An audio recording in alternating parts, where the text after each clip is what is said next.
हाय दोस्तों, आपका स्वागत है हमारे यूट्यूब चैनल पर। जो हम आज हम जो हाईवे सब्जेक्ट है उसके पहला जो चैप्टर था इंट्रोडक्शन, उसको हमने पिछले लेक्चरों में कंप्लीट कर लिया है। आज हम हाईवे इंजीनियरिंग के जो दूसरा चैप्टर है रोड जियोमेट्रिक्स, सड़क का ज्यामितीय मान, आज इस पर चर्चा करेंगे। दोस्तों, इससे पहले आपको मैं बताना चाहता हूं कि हमारे चैनल पर इस सब्जेक्ट के अलावा और अन्य सब्जेक्ट की भी क्लासेस चल रही हैं, तो दोस्तों आप उनको ज़रूर देखें। दोस्तों, आज हम शुरुआत करते हैं दूसरा चैप्टर जिसका नाम है रोड जियोमेट्रिक्स, सड़क का ज्यामितीय मान।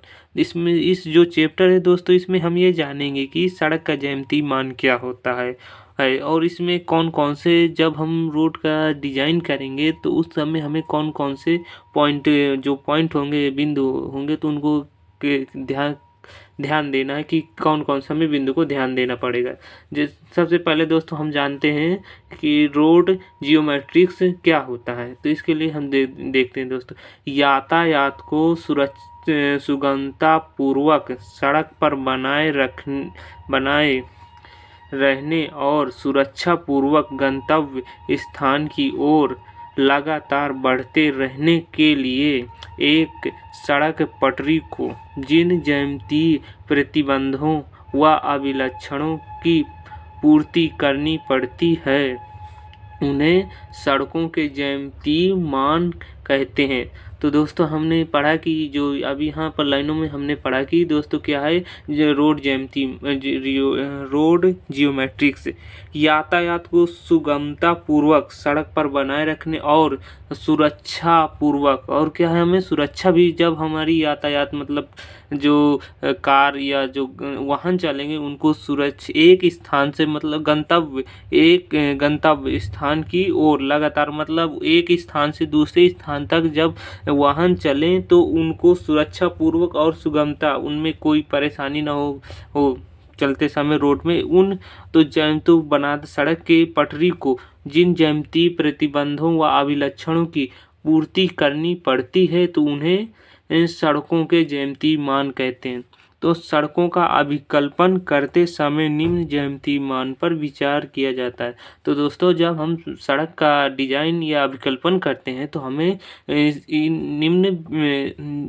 निम्न ज्यामितीय मान पर विचार करना होता है। जैसे दोस्तों यहाँ पर आगे दिखाए गए, पहला है इसमें जो पॉइंट है, सड़क का संरेखण, रोड अलाइनमेंट।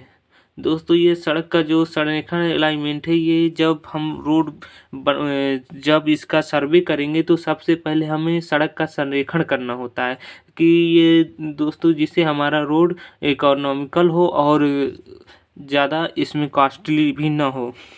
दोस्तों दूसरा जो पॉइंट है सड़क संरचना, इसमें हम ये जो दूसरा पॉइंट है रोड स्ट्रक्चर, इसमें जानेंगे दोस्तों कि सड़क का स्ट्रक्चर संरचना किस प्रकार की होगी। और तीसरा जो पॉइंट है निर्माण तल चौड़ाई, फॉर्मेशन विड्थ, रोड की कितनी चौड़ाई होनी चाहिए।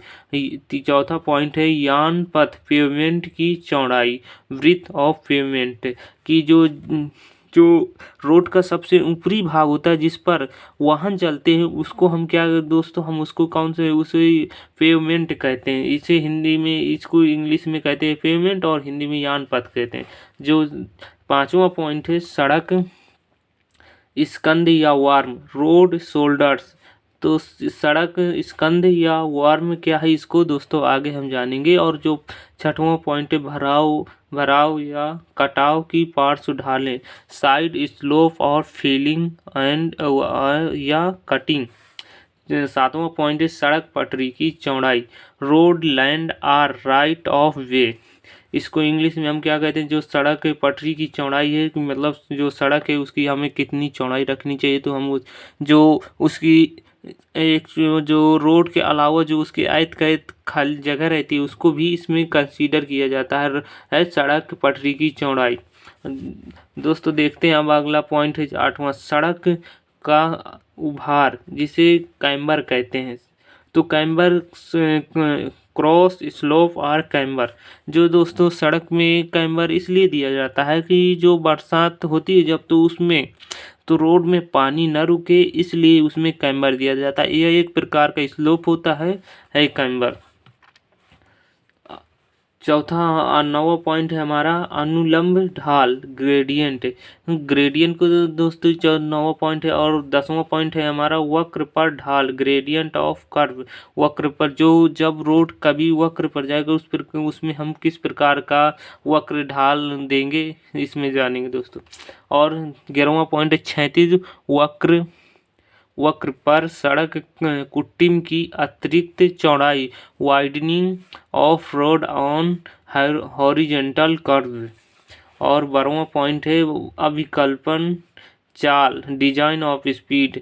हम जो रोड डिजाइन करेंगे उस रोड में जो हमारे वाहन है वो कितनी स्पीड से चल सकेंगे, इसके हिसाब ये पॉइंट जो हमें बताएगा कि हम 40 की स्पीड से हमारे उस रोड में वाहन दौड़ सकते हैं या फिर 60 की स्पीड से। तो हमें यहाँ से हम जानेंगे कि अभिकल्पन चाल की स्पीड कितनी रहेगी। 13वां पॉइंट है दर्श दूरी व रोक दूरी साइट एंड स्टॉपिंग डिस्टेंस। दर्श दूरी व रोक दूरी। और 14 पॉइंट वायोत्थान, जिसे इंग्लिश में कहते हैं सुपर एलिवेशन। दोस्तों जो सुपर एलिवेशन है ये कर्व पर दिया जाता है। जहाँ जब कोई सड़क कर्व पर मुड़ती है तो वहाँ पर दिया जाता है, क्योंकि सड़क वाहन जो है कर्व पर पलटने की संभावना ज़्यादा होती है, क्योंकि वहाँ पर सेंट्रीफ्यूगल फोर्स वाहन पर कार्य करने लगता है, जिससे वो बाहर की जो सड़क के बाहर की तरफ गिरने के चांस रहते हैं। और जो हमारा 15 पॉइंट है सड़क वक्र रोड कर्व के जानेंगे। तो और 16वां है सड़क उपात रोड मार्जिन है, ये जानेंगे दोस्तों आगे। और जो सड़क का अनुप्रस्थ काट क्रॉस सेक्शन ऑफ रोड। और हमारा जो 18वां पॉइंट है वो है सड़क का अनुदैर्घ्य काट लॉन्गिट्यूडिनल सेक्शन ऑफ रोड। और जो हमारा दोस्तों है 19वां पॉइंट सड़क रोड पैटर्न की, हमारी जो रोड किस पैटर्न के आधार पर रोड बनाई जाएगी, इसमें जानेंगे दोस्तों जो हम इनमें जो में हमारे जो सिलेबस में है जो इंजीनियरिंग हाईवे इंजीनियरिंग जो सब्जेक्ट है उसमें हमें दोस्तों जो हमें पढ़ना है ये जो पॉइंट है इसमें केवल जो जिनमें टिक लगे हैं संरेखण हमको पढ़ना है, और निर्माण तल चौड़ाई पढ़ना है, और यानपथ की चौड़ाई और सड़क स्कंध या वार्म को पढ़ना है और भराव कटाव की पार्श्व ढालने की हमें कहाँ सड़क जहाँ पर ढाल होगी वहाँ जहाँ खाई होगी वहाँ पर इसको फिलिंग करके करेंगे, और जहाँ पहाड़ी क्षेत्र वहाँ कटाई करके रोड को हम अपनी सुविधा अनुसार बनाएंगे दोस्तों। सड़क पट्टी की चौड़ाई निर्धारण करेंगे और सड़क का कैम्बर और अनुलंब ढाल दोस्तों इन चीज़ों पर हमने हमारे जो सिलेबस है उसमें दिया गया है। और जो ये पॉइंट है दोस्तों इनको जानना ज़रूरी होता है, क्योंकि इनका भी यूज होगा दोस्तों, लेकिन हमारे सिलेबस में केवल ये जो पॉइंट हमने टिक लगा है इनके बारे में ही पढ़ने को कहा गया है। लेकिन दोस्तों अगर ये जो अन्य पॉइंट है इनको भी जानेंगे तो हमें और रोड का स्ट्रक्चर है वो और अच्छे तरीके से समझ में आएंगे, इसलिए दोस्तों इनको थोड़ा थोड़ा जानना जरूरी है। दोस्तों हम चलते हैं समझते हैं अब रोड अलाइनमेंट क्या है। तो दोस्तों देखते हैं नक्शे या भूमि पर प्रस्तावित सड़क की मध्य रेखा की स्थिति को सड़क का संरेखण कहते हैं। तो दोस्तों हम संरेखण किसको कहेंगे, जो नक्शे या भूमि पर प्रस्तावित सड़क की मध्य रेखा की स्थिति को सड़क का संरेखण कहते हैं। दोस्तों जब हम किसी रोड है तो पहले सबसे पहले उसका नक्शा तैयार करेंगे। नक्शा तैयार करने के बाद हम कई रोडों को मतलब चयन करेंगे कि हमें कई ठो भूमि मतलब प्रस्तावित करेंगे कि सड़क एक ये है हमारी एक ये, और जो सबसे उनमें मतलब इकोनॉमिकल और मतलब जो हर क्षेत्र को जोड़ते हुए जाएगी तो उसमें उसको लास्ट में चुन लिया जाए। और जो उस सड़क की जो मध्य रेखा होगी, जो दोनों रोड को दो भागों में बराबर बांटती है, तो उस रेखा को हम क्या कहते हैं, सड़क का अलाइनमेंट कहते हैं। और ये जो रोड अलाइनमेंट है, ये सड़क के मध्य मध्य की रेखा होती है दोस्तों। यह नक्शे जो प्रस्तावित सड़क की मध्य रेखा है दोस्तों। और सड़क की उपयोगिता व सफलता इसके उत्तम संरेखण पर निर्भर करती है दोस्तों। और ये जो है ना, इसे मतलब ये जो सड़क होती है, तो उसकी उपयोगिता और व सफलता और इसके उत्तम संरेखण पर, अगर जितना संरेखण हमारा उत्तम रहेगा तो हमारी सड़क भी अच्छी रहेगी, अर्थात कि ये काफ़ी समय तक टिक रहे, मतलब मजबूत एक प्रकार से टिकाऊ रहेगी और काफ़ी समय तक चलेगी। तो संरेखण दोस्तों हमें बहुत अच्छे से करना चाहिए, ताकि हमारी रोड की उपयोगिता भी बढ़े और उसकी सफलता भी बनी रहे। अब दोस्तों और देखते हैं इसमें सड़क का संरेखण निर्धारित करते समय निम्न बातों पर ध्यान देना चाहिए। जब हम सड़क का संरेखण निर्धारित करेंगे तो हमें निम्न बातों पर ध्यान देना चाहिए। कौन कौन सी बातें हैं जो दोस्तों हमको ध्यान देना चाहिए? न्यूनतम लंबाई, जो हमारी सड़क है वो ज़्यादा टेढ़ी मेढ़ी नहीं होनी चाहिए। इसको मतलब इसका कहने का जो पहला पॉइंट है न्यूनतम लंबाई, इसी का कहने का मतलब कि हमारी सड़क ज़्यादा टेढ़ी मेढ़ी नहीं, सीधी होनी चाहिए।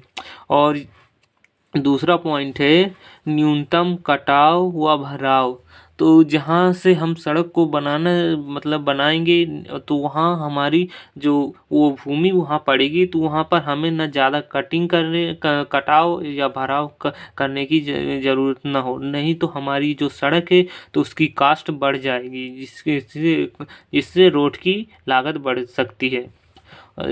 तीसरा पॉइंट है सरल ढालें व वक्र। हमें इस रोड को जो कर्व देंगे तो ज़्यादा टिपिकली नहीं देंगे, कठिन वाले वो कर्व नहीं देंगे, उनको सरल ढालें व स्लोप वक्र देंगे। जो हमारा चौथा पॉइंट है वो है जलग्रस्त भूमि। जहाँ इस जलग्रस्त भूमि का मतलब जहाँ दलदली भूमि होती है, वहाँ से हमें रोड को नहीं ले जाना चाहिए, क्योंकि अभी हमने बताया दोस्तों कि जहाँ रोड जो है उसको जल्दी से खराब कर देता है। इसलिए जलग्रस्त भूमि जहाँ अगर जलग्रस्त भूमि में रोड बनाना है तो उससे पहले हमें उस भूमि में जो जल है उसको हटाना होगा, और उसमें जो अन्य जो केमिकल पदार्थों का उपयोग करके उसको जल भूमि से दूर करके उसमें निर्माण भी कर सकते हैं दोस्तों। और जो पांचवा पॉइंट है सतत यातायात।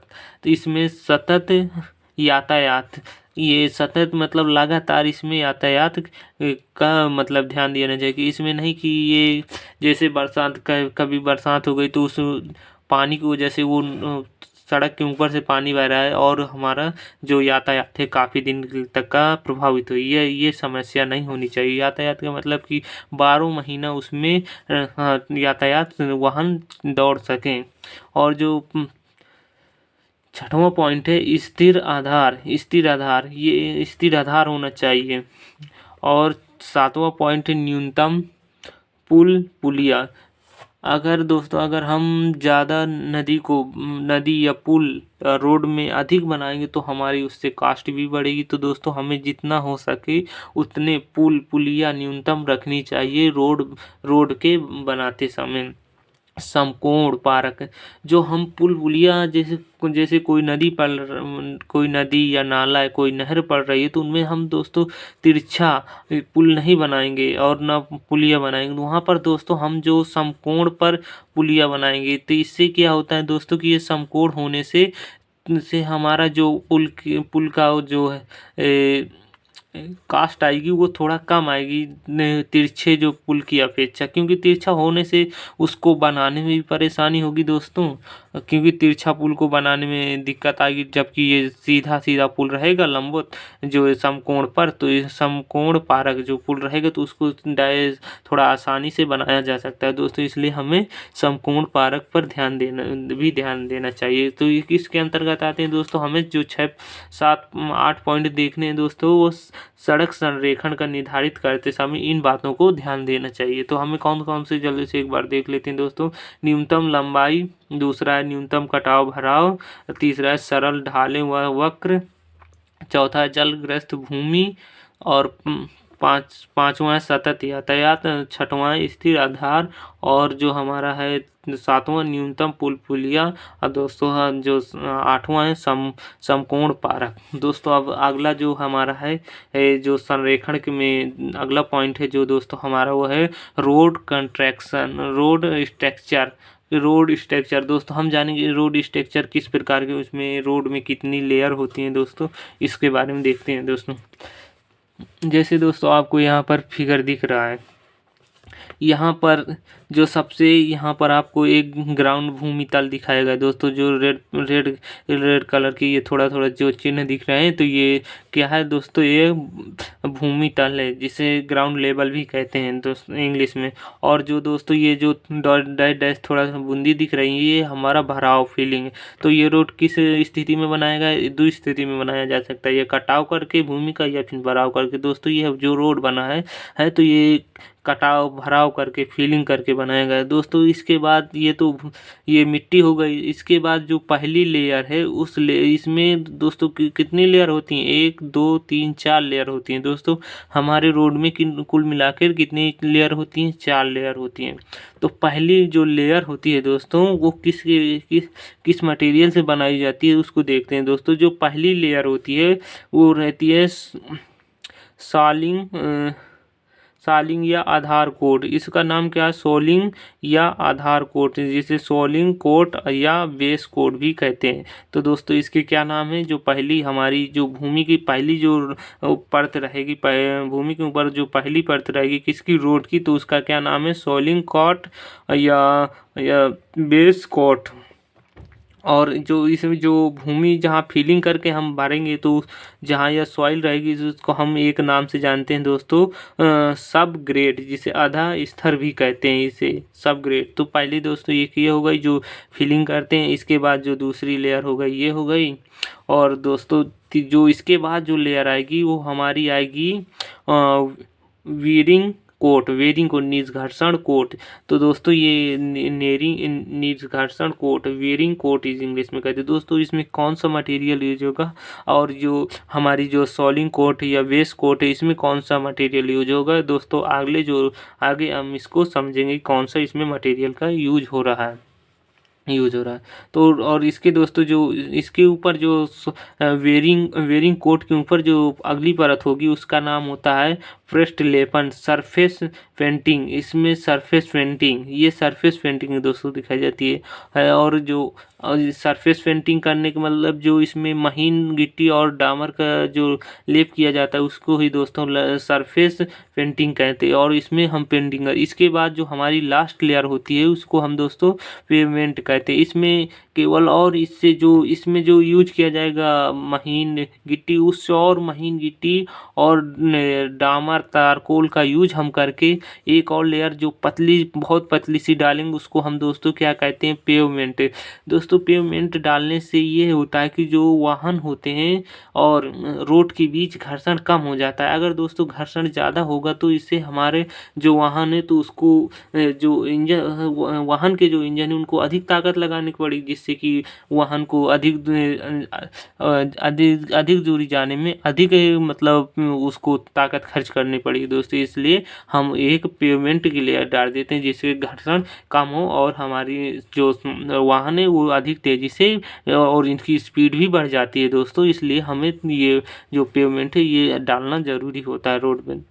और जो दोस्तों अभी यहाँ देख रहे हैं थोड़ा थोड़ा किनारे यहाँ पर दिखाया गया है बार, जो हमने अभी यहाँ पर चर्चा की थी, जो अलाइनमेंट इसके रोड जियोमेट्रिक्स के अंतर्गत जो पॉइंट डिस्कशन किए हमने, हम तो दूसरा भी डिस्कशन कर रहे हैं रोड स्ट्रक्चर। तो हमने दोस्तों वार्म के बारे में डिस्कस किया था, वार्म आर शोल्डर। तो इसको जो थोड़ा सा ये रोड के किनारे के जो बाहरी भाग निकला रहता है, तो दोस्तों इसको हम क्या कहते हैं, शोल्डर या वार्म कहते हैं।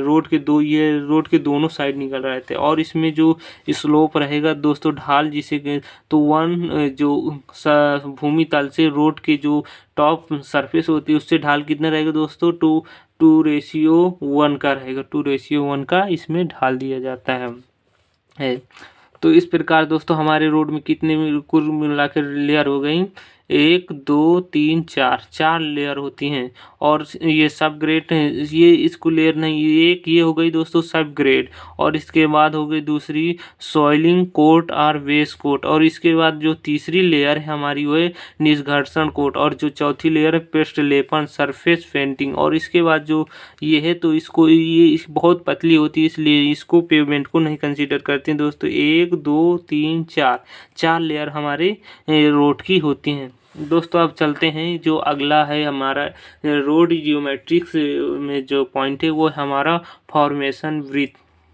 तो इसको हमने बताया था कि निर्माण तल की चौड़ाई, भराव में ऊपरी सतह की अथवा कटाव में निचली सतह की चौड़ाई जिस पर सड़क पेवमेंट डाला जाता है, सड़क की निर्माण तल चौड़ाई या निर्माण स्तर कहलाती है। तो दोस्तों हमें जो बात ली गई इससे हमें ये समझ में आता है कि भराव में ऊपरी सतह की अथवा कटाव में, जब हम रोड कटाव या भराव में बनाते हैं तो उनकी निचली सतह की चौड़ाई जिस पर सड़क पेवमेंट डाला जाता है, सड़क की निर्माण तल चौड़ाई या निर्माण स्तर कहलाती है। जो कहाँ हम मतलब कि जिस पर सड़क पेवमेंट डाला जाता है, मतलब जहाँ पेवमेंट हमने दोस्तों क्या बताया कि जो कि पेवमेंट जो क्या करता है, ये बहुत ही महीन परत होती है दोस्तों। इसको कहाँ रोड के टॉप लेयर में डाला जाता है। सड़क की निर्माण तल चौड़ाई या निर्माण स्तर कहलाती है। तो हम उसी को जो कहते हैं तो उसको हम क्या कहते हैं दोस्तों, जो उसकी जो पेवमेंट है, यहाँ से दोस्तों ये कहने का मतलब है कि दोस्तों ये जो है इसकी जो चौड़ाई है उसे हम क्या कहते हैं, फॉर्मेशन वृत्त। यहाँ से जो ये इसकी ये चौड़ाई है दोस्तों, इसको हम क्या कहते हैं, फॉर्मेशन वृत्त, ये कहने का मतलब है। और दोस्तों देखते हैं इसमें, इस चौड़ाई में सड़क का मध्य का पक्का भाग पेवमेंट तथा दोनों किनारों के वार्म या स्कंद वार्म और शोल्डर सम्मिलित होते हैं। तो जो हमारी ये चौड़ाई होती है दोस्तों, इसमें हमारे क्या क्या चीज़ आते हैं, इस चौड़ाई में मध्य का पक्का भाग जो हमारा ये पेवमेंट है, जहाँ पर यहाँ लगा तो पेवमेंट पड़ा है दोस्तों। और इसके बाद दोनों किनारों के वार्म जो दोस्तों हमने आपको यहाँ पर जो थोड़ा थोड़ा ये जगह छोड़ी जाती है, ये किस में कंसीडर किए जाते हैं, ये बार में होते हैं। और इनकी ये यहाँ भी इस साइड पर भी बार में दिखाया गया है दोस्तों यहाँ, लेकिन हमने एक साइड लिखा और यहाँ पर नहीं लिखा दोस्तों। और इसमें जो यहाँ चौड़ाई होगी ये है इसकी चौड़ाई यहाँ से। तो दोस्तों इसको हम क्या कहेंगे, जो फॉर्मेशन वृत्त कहते हैं। वार्म या स्कंद सम्मिलित होते हैं। तो दोस्तों इसमें हमारी जो फॉर्मेशन वृत्त होती है, इसमें पेवमेंट और वार्म या शोल्डर दोनों सम्मिलित होते हैं दोस्तों। इसका अलग से एक फिगर दिखाया गया है दोस्तों, यहाँ पर देखिए। जो हमारी ये निर्माण चौड़ाई जिसे फॉर्मेशन वृत्त कहते हैं, तो इसकी चौड़ाई ये है, जो इसमें क्या क्या कंसीडर करेंगे दोस्तों, अभी हमें यहाँ से पता चला है कि इसमें पेवमेंट भी आएगा। जो हमारा दोस्तों ये देख रहे हैं कि पेवमेंट एक यहाँ से यहाँ तक की पेवमेंट हो गया। इसके बाद जो थोड़ा थोड़ा ये वार्म के है, तो इसमें वार्म और तो हमें दोस्तों ये जिसके जो अंतर्गत आएगा इसमें दिखाए। और ये हमारा क्या हो जाएगी दोस्तों, ये निर्माण चौड़ाई की, इतने में हमें निर्माण करना है। क्योंकि दोस्तों जो ये वार्म होता है, यहाँ पर जो पैदल आदमी जो यात्री होते हैं वो यहाँ से गुजरते रहते हैं जो। और इसके बाद जो इसमें ढाल कितने का दिया जाएगा दोस्तों, हमने वहाँ पर रोड स्ट्रक्चर में बताया दोस्तों, उसमें क्या 2:1 का ढाल है। तो और इसके साइड हमें दोस्तों दोस्तों नाली भी देना ज़रूरी होता है, क्योंकि जो पानी आएगा तो वो सड़क से जाएगा किस तरफ, ये तो क्योंकि ये ज़रूरी है कि पानी रुकना तो सड़क में रुकना नहीं चाहिए, अगर रुकेगा तो हमारी सड़क खराब। इसलिए हमें दोस्तों पानी निकालने के लिए बगल रोड के बगल में हमें नाली देना बहुत ही ज़रूरी होता है, क्योंकि अगर नाली नहीं होगा तो पानी किधर को जाएगा ये तो पता नहीं दोस्तों, इसलिए हमें नाली देना ज़रूरी होता है।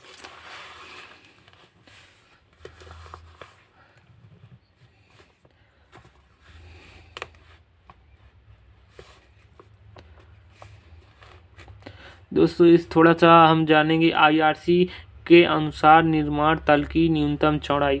तो जो आईआरसी है, क्या इसका हमने दोस्तों अगले जो पिछले हमने लेक्चर में आपको बताया था कि आईआरसी क्या है। तो ये क्या है, एक संस्थान थी जो आईआरसी क्या है, इसका इंडियन रोड कांग्रेस, इसका फुल फॉर्म क्या है, इंडियन रोड कांग्रेस। तो इसके अनुसार जो निर्माण तल की चौड़ाई है, फॉर्मेशन वृत्त की न्यूनतम चौड़ाई हम कितनी रखेंगे जब हम रोड बनाएंगे, ये कहने का मतलब है। तो इसके अनुसार हम देखते हैं, तो हम सड़क की श्रेणी देखेंगे दोस्तों। हमने आपको श्रेणी भी बताई थी, जो नागपुर प्लान था उसके अंतर्गत हम कितने प्रकार के रखते हैं, रोड को डिफाइन करते हैं। तो हमने बताया था कि national highway, state highway, major district road, other district road, village road. हमने आपको पाँच मतलब रोड के क्लासिफिकेशन वहाँ पर किए थे, किसके अनुसार पर, आईआरसी के अनुसार पर। तो देखते हैं दोस्तों यहाँ पर, और यहाँ देखिए कि यहाँ पर दिखाया गया है निर्माण तल की न्यूनतम चौड़ाई। ये कहे में दोस्तों ये न्यूनतम चौड़ाई रहेगी हमारी, ये भी ध्यान देने की बात है, ये मीटर में हमें देखने को मिलेगी। और इसमें दो भाग रहेंगे, क्योंकि दोस्तों पहाड़ी है, पहाड़ी क्षेत्र में और जो मैदानी क्षेत्र है, तो दोस्तों वहाँ रोड बनाने का तरीका थोड़ा डिफरेंस होगा, क्योंकि वहाँ पहाड़ है और यहाँ पर समतल है। तो उसमें हमें, तो उसके जो वहाँ पर अलग तरीका होगा बनाने का, और मैदानी में क्षेत्र में क्योंकि यहाँ पर देखो, यहाँ पर कभी कटिंग, यहाँ पर दोनों की जाए, लेकिन यहाँ पर ज़्यादातर हमें कटिंग फीलिंग दोनों देखने को मिली, दोनों इसमें भी देखने को मिली। कहीं ज़्यादा कहीं गड्ढा होगा तो वहाँ पर हमें फीलिंग करना पड़ेगा दोस्तों। और जो यहाँ बाद में इस कंध की चौड़ाई दोस्तों, जो हमने आपको यहाँ पर दिखाया था लास्ट में, जो स्कंद है, ये जो यहाँ पर आपने यहाँ पर दिखाया था स्कंद है, तो इसकी चौड़ाई कितनी रखते हैं दोस्तों, हम इसमें जान जाएंगे कि हमें कितनी रखनी है, किस कौन सा रोड है उसके हिसाब से हम ये जान जाएंगे कि जैसे नेशनल हाईवे है तो उसमें हमें स्कंद की चौड़ाई वार्म की कितनी रखनी चाहिए। तो दोस्तों हमें पता चल जाएगा कि 2.5 मीटर हमें रखना चाहिए, क्योंकि ये भी मीटर में यूनिट। तो देखते हैं दोस्तों, जैसे हमें नेशनल हाईवे रोड है तो उसमें हमें 12 मीटर, जो मैदानी क्षेत्र में 12 मीटर की रोड है। तो दोस्तों हमें जो अगर 12 मीटर की रोड है तो हाँ 12 मीटर की रोड हमारी कहाँ होगी, ये मैदानी क्षेत्र में। और जो पहाड़ी क्षेत्र वहाँ पर यही से 8.8 मीटर, मतलब कि जो नेशनल हाईवे मैदानी अगर मैदान में बनाएंगे तो उसे 12 मीटर का बनाएंगे, और दोस्तों अगर पहाड़ी क्षेत्र है तो वहाँ पर 8.8 मीटर का बनाएंगे, तो इसको नेशनल हाईवे। और इसमें नेशनल हाईवे की जो वृत्त रखेंगे तो 2.5 रखेंगे। और दूसरा जो स्टेट हाईवे, अगर स्टेट हाईवे है तो वो हमारा कितने के मीटर का होता है, 12 मीटर का, जबकि पहाड़ी क्षेत्र में है तो वो 6.25 मीटर का होता है। और इसमें वार्म कितना रखा जाएगा दोस्तों, इसमें नेशनल हाईवे और स्टेट हाईवे में वार्म सेम रहता है, 2.5 रहता है। और जो मेजर डिस्ट्रिक्ट रोड है उसमें हम जो मैदानी क्षेत्र है वहाँ पर हम रोड की चौड़ाई कितनी रखेंगे दोस्तों, 9 मीटर। और जो पहाड़ी क्षेत्र है वहाँ पर हम कितना रखेंगे दोस्तों, 4.75 मीटर। वहाँ पर पहाड़ी क्षेत्र में थोड़ा डिफरेंस रहेगा, रोड वहाँ पर हमें पहाड़ काटना पड़ेगा, जिससे कि इकोनॉमिकल कास्ट बढ़ेगी। इकोनॉमिकल ना रहने के कारण तो हमारी रोड की तो कास्ट बढ़ेगी, उस पहाड़ काटने में भी तो पैसा खर्च होगा। इसलिए दोस्तों हमें थोड़ा रोड वहाँ कम भी बनाती है, क्योंकि वहाँ ज़्यादा ट्रैफिक भी नहीं रहता, इसलिए दोस्तों हमें थोड़ा रोड को वहाँ पर रोड की चौड़ाई कम कर देते हैं। तो दोस्तों हम जो मेजर डिस्ट्रिक्ट रोड है तो इसमें मैदानी क्षेत्र में तो हम 9 मीटर रखेंगे, जबकि चौड़ाई उसकी रोड की। और जो पहाड़ी क्षेत्र में 4.7 रखेंगे। तो कहाँ पहाड़ी क्षेत्र में किसकी चौड़ाई, रोड की चौड़ाई। इसमें वार्म कितना रहेगा, 2.65। यहाँ थोड़ा वार्म अधिक रखा जाता है इन रोड मेजर डिस्ट्रिक्ट रोड में। और जो अदर डिस्ट्रिक्ट रोड हैं तो दोस्तों उनमें जो 9 मीटर रखेंगे दोहरी लेन के लिए, अगर 2 लाइनें बना रहे हैं उसमें, तो उसमें हम क्या रखेंगे दोस्तों 9 मीटर। और 4.75 पहाड़ी क्षेत्र में, और इसमें वार्म कितना रखेंगे 1.87 वार्म इसमें रखेंगे। और जो विलेज रोड है दोस्तों इसमें 7.5 एकल लेन के लिए, जो विलेज रोड है एकल लेन के लिए, जो मतलब एक ही रोड रहेगा सिंगल रोड, तो उसमें हम उसकी चौड़ाई कितनी रखेंगे, जो विलेज रोड जो गांव में रोड बनती है उनकी चौड़ाई दोस्तों कितनी रहती है 7.5। ये कहाँ की है, मैदानी क्षेत्र की। जबकि पहाड़ी क्षेत्र में 4 मीटर का रोड होता है विलेज रोड के लिए, और जो है 1.5 मीटर ये इसमें क्या रहेगा वार्म दिया जाएगा। इन दोनों में जैसे 7.5 मीटर की रोड हो गई, तो ये पेवेंट की चौड़ाई हो गई दोस्तों एक प्रकार से, और पेवेंट इसी के अंदर आएगा दोस्तों, और वार्म भी इतना कि इसी के अंदर घटेगा। तो दोस्तों ये रोड की चौड़ाई हो गई और ये वार्म। तो दोस्तों आज आज हम इस सब्जेक्ट को अभी यहीं तक पढ़ते हैं दोस्तों। इसके बाद जो अगले लेक्चर में इसके आगे दोस्तों देखेंगे। अगला जो हमारा टॉपिक, वो जो पॉइंट है जियोमेट्रिक रोड में, तो विड्थ ऑफ पेवेंट और कैरिज वे है। तो दोस्तों हम इसको अगले लेक्चर में देखेंगे दोस्तों। इससे हम आपको थोड़ा सा ये बताते हैं कि दोस्तों हमारे चैनल पर अन्य सब्जेक्ट की भी दोस्तों अच्छे से क्लासेस चल रही हैं, तो दोस्तों आप उनको ज़रूर देखिएगा एक बार। धन्यवाद।